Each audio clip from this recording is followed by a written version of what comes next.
Jokanyo mopogore sekta mar wuotho chope apise mag migao matayo wuodhe pacho ka NTSA Milimani, Nairobi ka girocho chenro ka gikwedo medruok mar masiche mag apaya.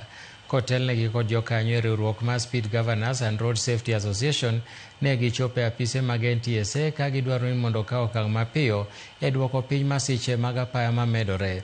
Jogo ma wedegi osetho e masiche mag apaya ne oywak ne jatend NTSA kuom dhengore e tich. Jakom riwruok mar arita e apaya David Kiarie nowacho ni madirom ji 5,000 osewito ngimagi e masiche mag apaya higani kende, ka e dwe mar 8 kende ji 100 nowito ngimagi.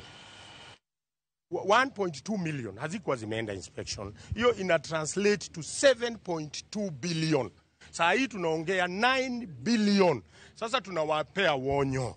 Na hii ilikuwa ni mwanzo. Hatutaruhusu wa Kenya waendelee kupoteza maisha yao na mishahara watu wanalipwa.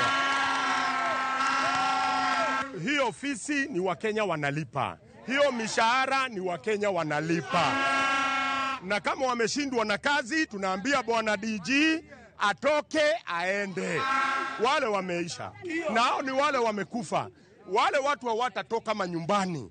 Wamekuwa viwete, hawatatafutia familia yao. Wamefika 1,100 na kitu. Sasa mtu anatoa 6,000.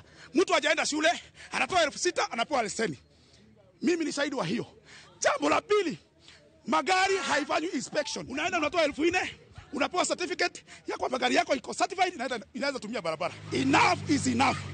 Huyu mtu atoka kwa hii ofisi. Ujumbe wetu ni mmoja, ya kwamba DG together with all the fraternity hapa waende. Saa hii ni maafa kila mahali. Kwa nini watu wanahongana? Utawezaje hongana upewe leseni? Shule zetu unahonga hivi, nimeona live. Na wengine wengi wamekuwa